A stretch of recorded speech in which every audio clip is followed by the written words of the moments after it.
तो हम लोगों ने इससे पहले जो प्रीवियस लेक्चर है उसमें हम लोगों ने फ्लूइड मैकेनिज्म के बारे में, फ्लूइड किस प्रकार से क्या होता है कि अपना रोल निभाता है मेटामॉर्फिज्म में, इसके बारे में पढ़े थे। जिसमें हम लोगों ने एक टर्म पढ़ा था लिथोस्टैटिक प्रेशर और हाइड्रोस्टैटिक प्रेशर। ये जो अप्लाई होता है एट द शैलो डेप्थ पे इसका परफॉर्मेंस रहता है, मतलब किस प्रकार से अप्लाई होता है, कौन सा ग्रेटर और कौन सा लेस होता है, ये इसके बारे में हम लोग जाने थे। अब हम लोग को आगे पढ़ना था एट द ग्रेट डेप्थ, ठीक। और जैसे कि अगर इंट्रो ले लेते हैं, अगर इंट्रो लेना है तो इंट्रो ले लेते हैं कि एट शैलो डेप्थ में हम लोग देखे थे कि जो मेरा शैलो डेप्थ पे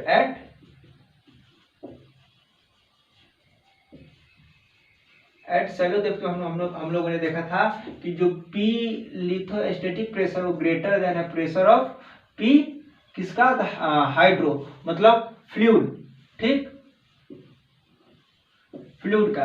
और ऐसा क्यों था, तो हम लोगों ने ऐसा इसलिए था कि सिंपल सी बात है कि लिथोस्टैटिक प्रेशर में जो डेंसिटी होता है मिनरल का होता है, और हाइड्रोस्टैटिक प्रेशर में जो डेंसिटी होता है वो फ्लूइड का होता है। और कहीं ना कहीं ये जो होते हैं वो एक सिंपल सा इंडिपेंडेंट नेटवर्किंग शो करता है, ठीक। इंडिपेंडेंट नेटवर्किंग जो होता है वो सपोर्टिंग नेटवर्क क्या करता है, शो करता है, जिसके कारण क्या होता है जो स्ट्रेस अप्लाई होते हैं आपस में, जो ग्रेन कांटेक्ट होते हैं वो बहुत क्या होता है, वो कहीं ना कहीं वो ज़्यादा एफर्ट नहीं डाल पाता है आपस में, वो ज़्यादा एफर्ट नहीं डाल पाते हैं। क्यों? क्योंकि वो क्या होते हैं कि वो इंडिपेंडेंट नेटवर्किंग शो करते हैं, इसलिए इसके कारण वो काइनेटिक बैरियर क्रॉस नहीं कर पाता है, इसके कारण हमको ये देखने को ऐसा मिलता है। लेकिन जस्ट ऐसा ही एट ग्रेट डेप्थ की बात करें,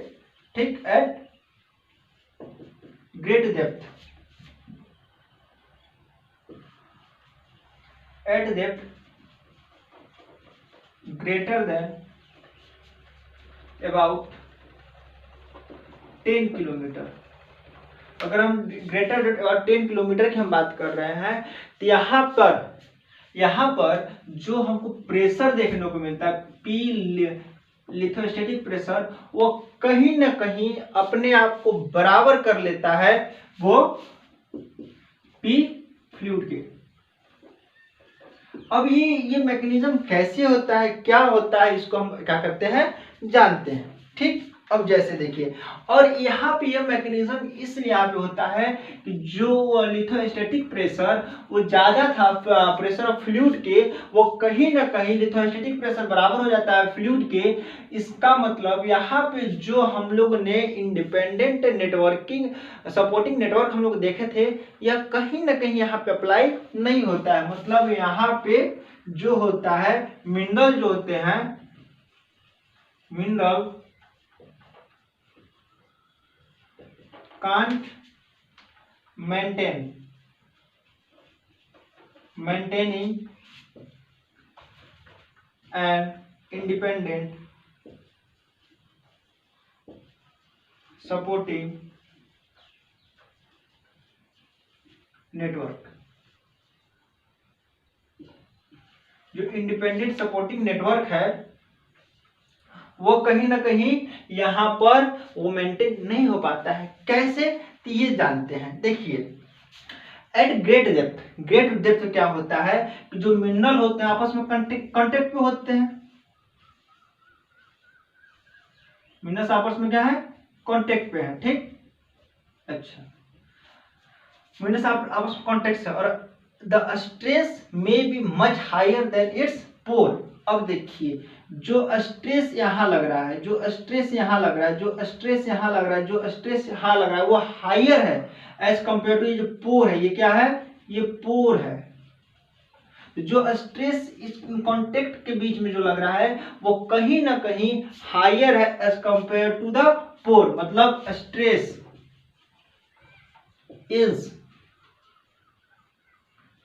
at contact is higher than its pore। जो कांटेक्ट के कारण पोर क्रिएट हो रहा है तो वहां पे जो फ्लूइड है वो कहीं ना कहीं कम स्ट्रेस लगा रहे हैं as compare to the contact पे। कहां पे? एट ग्रेट डेप्थ पे।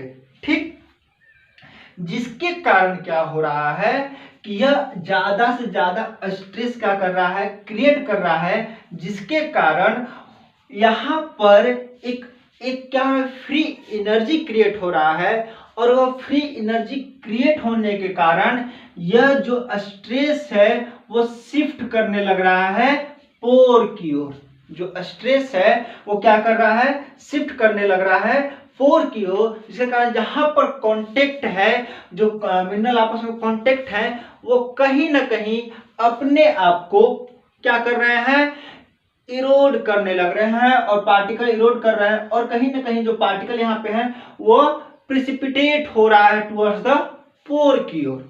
ठीक, तो क्या कर रहे हैं, अपने आप को शिफ्टिंग कर रहे हैं टुवर्ड्स प्रिसिपिटेशन के कारण in fluid fill area. Fluid fill area में क्या कर रहे हैं, अपने आप को प्रिसिपिटेट कर रहे हैं। और यह मैकेनिज्म तब तक है, ठीक, यह मैकेनिज्म तब तक है तब जब तक पोर्स के वॉल्यूम और वॉल्यूम क्या हो रहे हैं, वो कहीं ना कहीं डिक्रीज नहीं, कहीं ना कहीं जब तक वो डिक्रीज नहीं हो जा रहे हैं।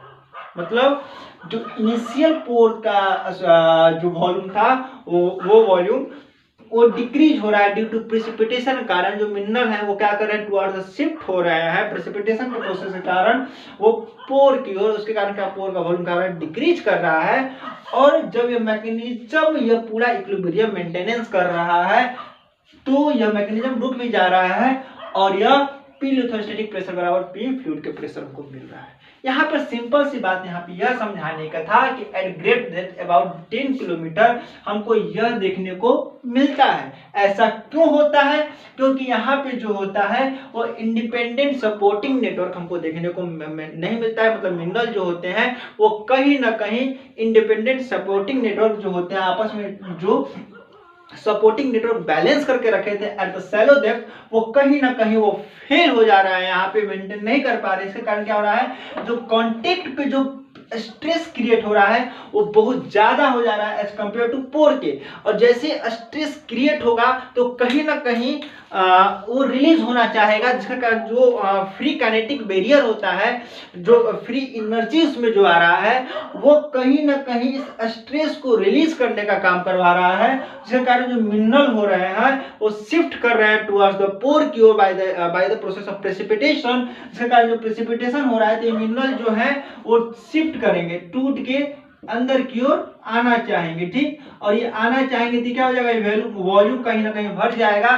तो इस कंडीशन में जो फ्लूइड फिल एरिया है, इस एरिया का जो मिनरल है वो क्या करेंगे, वहां पे प्रेसिपिटेट कर जाएंगे, और प्रेसिपिटेट करने के बाद वहां पे जब पाएंगे कि जो पोर साइड के जो प्रेशर था, मतलब फ्लूइड का जो एरिया का प्रेशर था वो इक्वल हो गया है लिथोस्टैटिक प्रेशर के।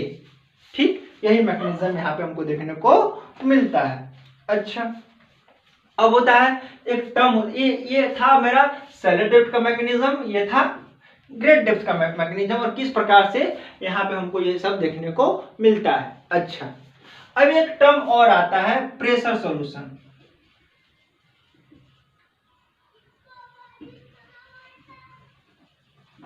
प्रेशर सॉल्यूशन ये वही टर्म है। इसी टर्म को क्या करते हैं हम कहीं ना कहीं प्रेशर सॉल्यूशन के नाम से भी जानते हैं।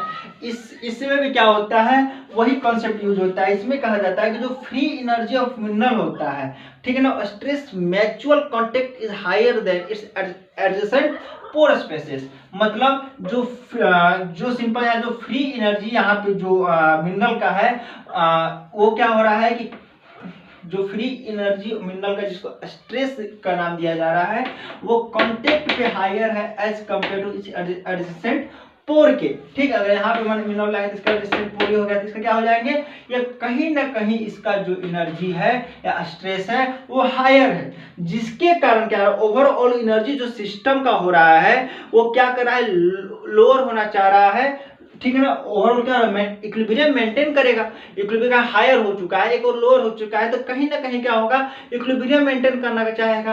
तो जब इक्विलिब्रियम मेंटेन करना चाहेगा, जो हायर एनर्जी स्ट्रेस है, ठीक है, जो हायर स्ट्रेस है वो कहीं ना कहीं शिफ्ट होगा लोअर स्ट्रेस की ओर, जिसके कारण क्या हो रहा है कि जो मिनरल्स हैं वो डिसॉल्विंग करना स्टार्ट कर रहे हैं, या मिनरल को कहें तो प्रेसिपिटेशन प्रोसेस यहाँ पे पोर में जो कॉन्टेक्ट से इधर की ओर हो रहा है, जिसके कारण पोर का वॉल्यूम रिड्यूस हो रहा है। और ये तब तक हो रहा है जब तक लिथोस्टैटिक प्रेशर बराबर फ्लूइड का प्रेशर न हो जाए, और इसी को कहीं ना कहीं प्रेशर सॉल्यूशन के नाम से भी हम लोग जानते हैं। अच्छा, और इसके कारण भी क्या होता है, देखिए सबसे पहली बात तो सब कुछ इक्विलिब्रियम में था, लेकिन ग्रेट डेप्थ पे जाते हैं कुछ समय बाद वो स्ट्रेस ज़्यादा एक्यूमुलेट होने लगा।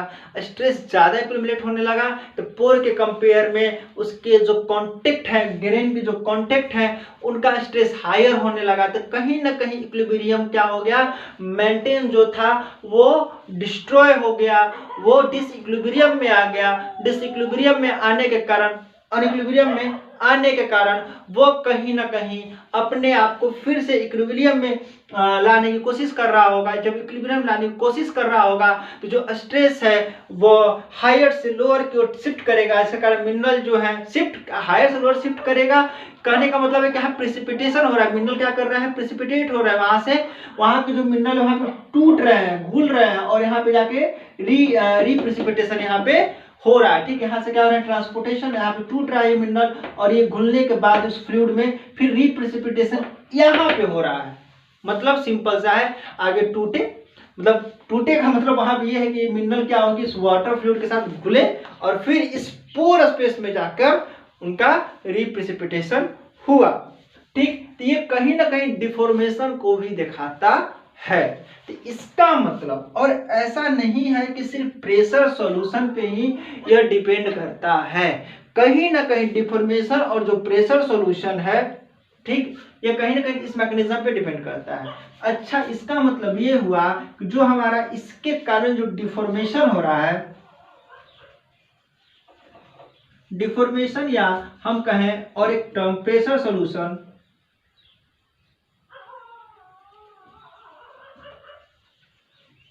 डिफॉर्मेशन और प्रेशर सॉल्यूशन जो डिपेंड करता है,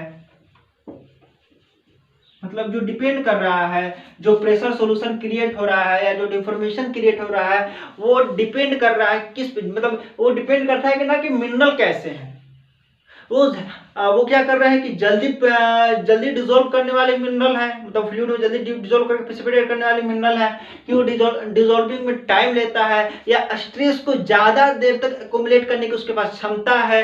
ठीक, यह मतलब कहीं ना कहीं वो मिनरल्स पे डिपेंड कर रहा है। अच्छा, यह प्रेशर सॉल्यूशन या डिफॉर्मेशन का जो प्रोसेस है वो डेप्थ पे डिपेंड करता है। ठीक, फिर वो टेम्परेचर पे डिपेंड कर रहा है, फिर वो फ्लूइड पे भी डिपेंड कर रहा है कि फ्लूइड कैसा है। मतलब अगर सेम नेचर के फ्लूइड होंगे, मतलब अगर सेम नेचर के उसमें पाए जाएंगे तो घुलने में कहीं ना कहीं कम समय, ज्यादा समय लगेगा, और अपोजिट नेचर के होंगे, जैसे जो मिनरल है वो एसिडिक है और फ्लूइड के अंदर जो है वो फ्लूइड जो है बेसिक शो कर रहा है, तो कहीं ना कहीं जल्दी घुलेंगे। इस प्रकार से भी क्या होता है कि डिपेंड करता है, मतलब प्रेशर सॉल्यूशन जो है वो मिनरल पे, डेप्थ पे, टेम्परेचर पे और फ्लूइड पे डिपेंड करता है। मतलब प्रेशर सॉल्यूशन जो सैलो डेप्थ पे बहुत कम देखने को मिलता है और ग्रेट डेप्थ पे ज्यादा देखने को मिलता है। मिनरल का वो कैसा, मिनरल क्या है, मिनरल कैसा ये भी है, टेम्परेचर वहां पे क्या है, फ्लूइड का नेचर क्या है, ये सबको देखने को यहाँ पे मिलता है। अच्छा, अब आगे हम क्या करेंगे, जैसे कि हमने बात किया था, इसको मिटाते हैं। तो अब हम क्या करेंगे कि एक और टर्म जानते हैं जो साइंटिस्ट जो थे, ठीक है, जियोलॉजिस्ट थे, यार्डली एंड वैली। ठीक, यार्डली और वैली के द्वारा भी एक यही बात जो प्रीवियस में हम लोग बोले हैं, बात की है, उसी के द्वारा, इनके द्वारा भी यही बोला गया था कि भाई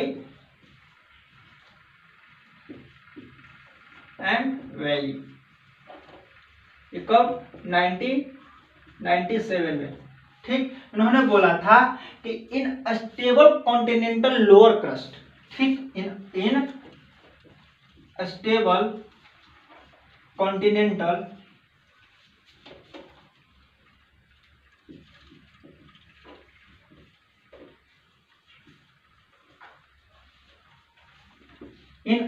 कॉन्टिनेंटल लोअर क्रस्ट, जो यहाँ पे लोअर क्रस्ट की बात हो रहा है, लोअर अपर क्रस्ट नहीं, लोअर क्रस्ट, और कॉन्टिनेंटल क्या कहीं ना कहीं स्टेबल है, मतलब वहां पे बहुत सारे मैकेनिज्म जो है, एक होता है एक्टिव होता है, इनएक्टिव होता है, स्टेबल अनस्टेबल कॉन्टिनेंटल होता है। यहाँ पे क्या होता है कि स्टेबल कॉन्टिनेंटल की बात करते हैं, स्टेबल कॉन्टिनेंटल के कॉन्टिनेंट्स के लोअर क्रस्ट की बात कर रहे हैं। तो उन्होंने कहा था कि जो यहाँ पर प्रेशर ऑफ फ्लूइड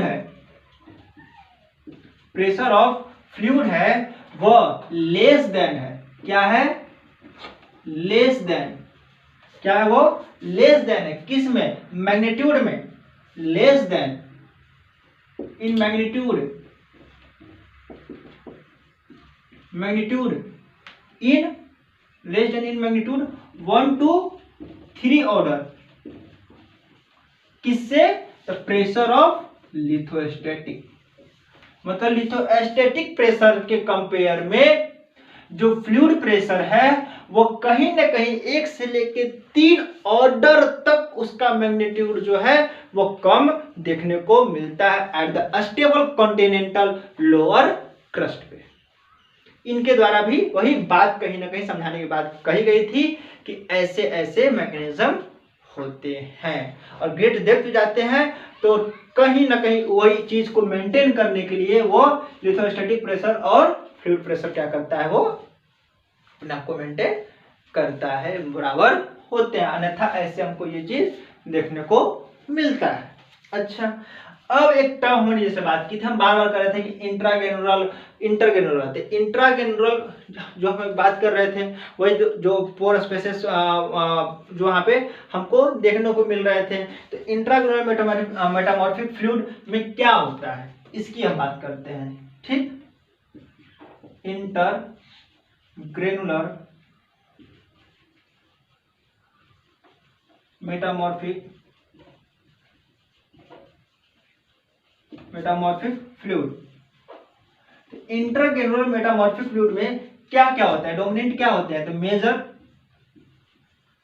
मेजर की बात करें तो H2O, CO2 और CH4 हमको देखने को मिलते हैं, और माइनर में बात करें सल्फर, नाइट्रोजन और अदर डिसॉल्विंग स्पीशीज हमको देखने को मिलता है।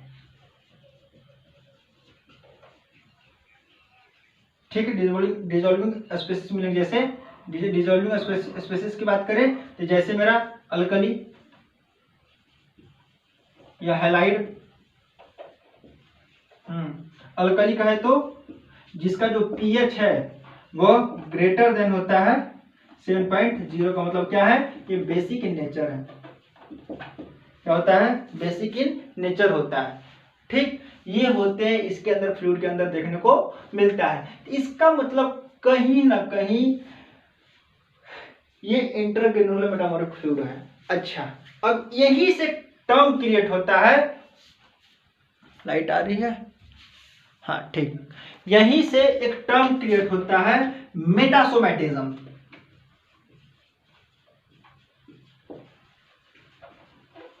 मेटासोमैटिज्म, अब यहाँ पे मेटासोमैटिज्म क्या होता है, हम लोग मेटामॉर्फिज्म पढ़े थे।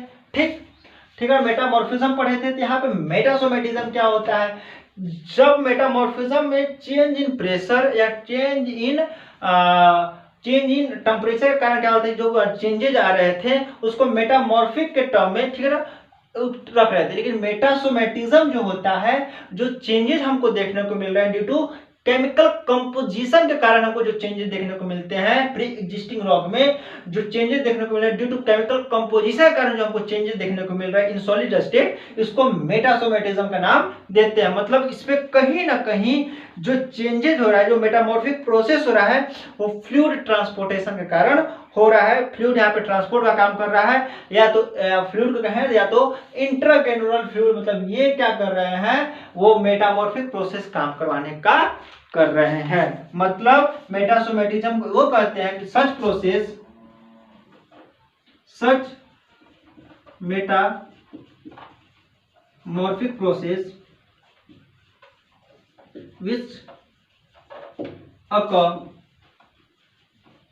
by किसके द्वारा, फ्लूइड में कौन, केमिकल जो है फ्लूइड में कैसा, तो इंट्राग्रेनुलर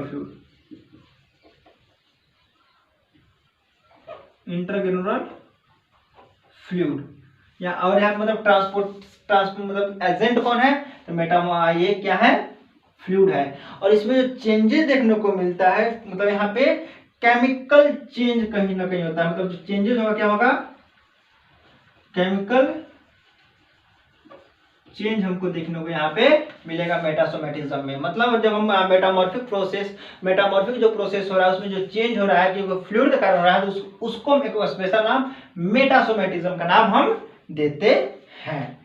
ठीक, यहाँ पे सिंपल हो गया, क्लियर हो गया। ठीक, अच्छा, तो अब हम क्या करते हैं, आगे हम कॉज ऑफ मेटामॉर्फिज्म की बात करते हैं। मेटामॉर्फिज्म होने का कारण क्या है, किस ठीक है, इस पे हम बात करेंगे। फिर हम क्या करेंगे, टाइप ऑफ मेटासोमेटिज्म। आगे कॉज ऑफ मेटामॉर्फिज्म पढ़ लेते हैं। ठीक, सॉरी, कॉज ऑफ मेटासोमेटिज्म पढ़ लेंगे। मतलब देखिए हमने क्या किया, सिंपल से हमने अभी मेटासोमेटिज्म के बारे में बात किया। अब क्या मेटासोमेटिज्म समझ लिए, अब हम क्या करेंगे, कॉज ऑफ मेटासोमेटिज्म और टाइप ऑफ मेटासोमेटिज्म के बारे में बात करेंगे। और इनके बारे जो टाइप ऑफ मेटासोमेटिज्म है उनके बारे में आपकी क्या कीजिएगा, गूगल देखिएगा, हम उसका नाम बता देंगे किसके बेसिस पे कौन कौन से टाइप होते हैं। तो हम लोग क्या करेंगे, अब कॉज ऑफ मेटासोमेटिज्म की बात करेंगे। ठीक, कॉज ऑफ मेटासोमेटिज्म की बात करते हैं। देखिए सब जो टर्म है CAUS, कॉज ऑफ मेटासोमेटिज्म,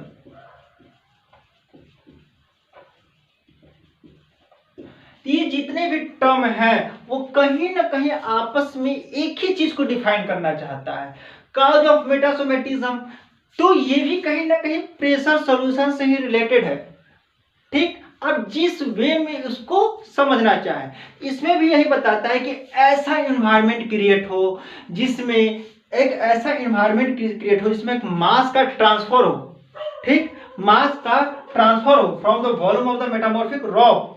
ठीक, मास का ट्रांसफर होगा from the volume of the metamorphic rock, कहां से, हाई स्ट्रेस और वॉल्यूम से लो स्ट्रेस और वॉल्यूम वाले, sorry, high stress and temperature to into low stress and temperature वाले जोन में ये जो वॉल्यूम ऑफ रॉक का जो है वो मास क्या हो रहा है, ट्रांसफर कर रहा है। तो और इसमें जो एजेंट की तरह काम कर रहा है वो हाइड्रोथर्मल सॉल्यूशन का काम कर रहा है, इसमें कर रहा है। और इसी प्रोसेस को, मतलब इसी प्रोसेस को क्या कहते हैं, मेटासोमेटिज्म कहते हैं। ठीक, मतलब इसमें क्या है, मेटासोमेटिज्म मतलब यही ना कि इसमें हाइड्रोथर्मल सॉल्यूशन जो है वो कहीं ना कहीं एक्टिव है। ठीक, वो मैकेनिज्म करवाने के लिए। और ये कॉज क्या है, जो हाई स्ट्रेस और टेम्परेचर कांटेक्ट के पास जो रॉक बॉडी कांटेक्ट है या जो मिनरल आपस में जो कांटेक्ट है वो वहां पे क्रिएट हो रहा है, यही कॉज है कि वो मेटासोमेटिज्म प्रोसेस करवा रहा है, जो शिफ्ट कर रहा है इक्विलिब्रियम मेंटेन करने के लिए low zone of stress and temperature की ओर। यही सिंपल सा है। मतलब इसको अगर हम लिखना चाहें तो ऐसा एनवायरनमेंट क्रिएट होना, इसमें क्या होगा, मास का ट्रांसफर होगा, mass transfer from a volume of metamorphic rock, mass transfer from a volume of a metamorphic rock at higher stress and temperature into zone of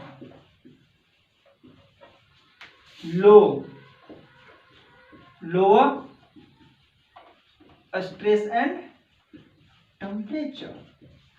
ठीक, और इसमें जो एजेंट होगा, मतलब इसमें जो एजेंट हो रहा है, इसको ट्रांसफर करवाने में वो जो एजेंट है वो क्या है? हाइड्रोथर्मल, मेटामॉर्फिक हाइड्रोथर्मल सॉल्यूशन है। हाइड्रोथर्मल सॉल्यूशन है। ठीक, इस प्रकार से। और हाइड्रोथर्मल सॉल्यूशन है जिसका क्या है? कंटेंट ज्यादा है, तो ये सॉल्वेंट की तरह भी काम करेगा। इसके अंदर जो वो डिसॉल्व मिनरल होंगे, ठीक, जो हायर होगा वो सॉल्वेंट की तरह काम करेगा। तो ये क्या हो जाएगा? ये काउच है। अब हम बात कर लेते हैं type of metasomatism. Type of metamorphic की बात नहीं कर रहे, टाइप ऑफ मेटासोमेटिज्म की बात कर रहे हैं। Type of मेटासोमेटिज्म।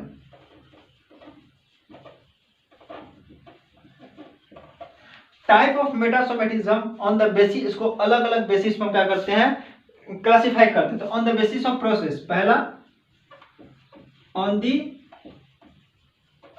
Basis of process, process के बेसिस पे कौन कौन सा है? इनफिल्ट्रेशन और दूसरा है dissolution.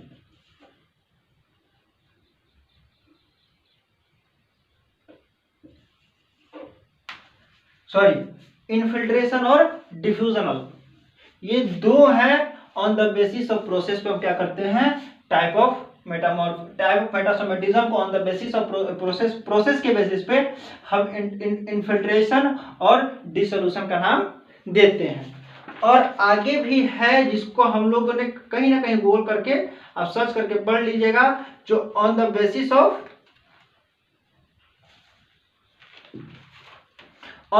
Of geological solution, sorry geological position के बेसिस पे क्या करते हैं? इसको डिवाइड करते हैं on the basis of geological position. Geological position पे भी इसको क्लासिफाई करते हैं, जैसे ऑटो मेटासोमेटिज्म, नीचे आ रहा है, हाँ, auto मेटासोमेटिज्म, contact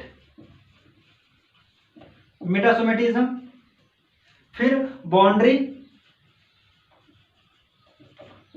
मेटासोमेटिज्म, along the boundary हो। ठीक, सिंपल सी बात है, टू रॉक के।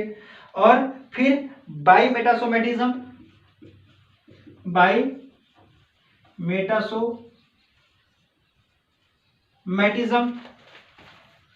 और आइसोकेमिकल मेटासोमेटिज्म। आइसोकेमिकल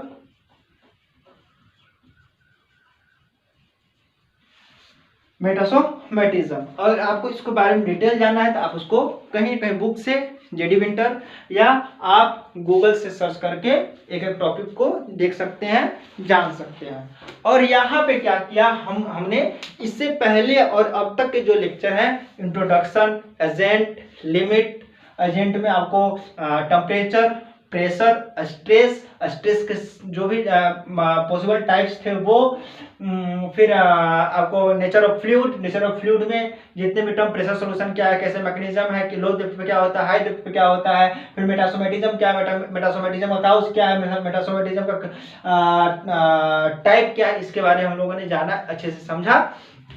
अब आगे हम लोग क्या करेंगे? आगे का जो लेक्चर आएगा वो टाइप ऑफ मेटामॉर्फिक का आएगा। ठीक, टाइप ऑफ मेटामॉर्फिक के बारे में जानेंगे। और पढ़ाई करते रहिए। All the very best.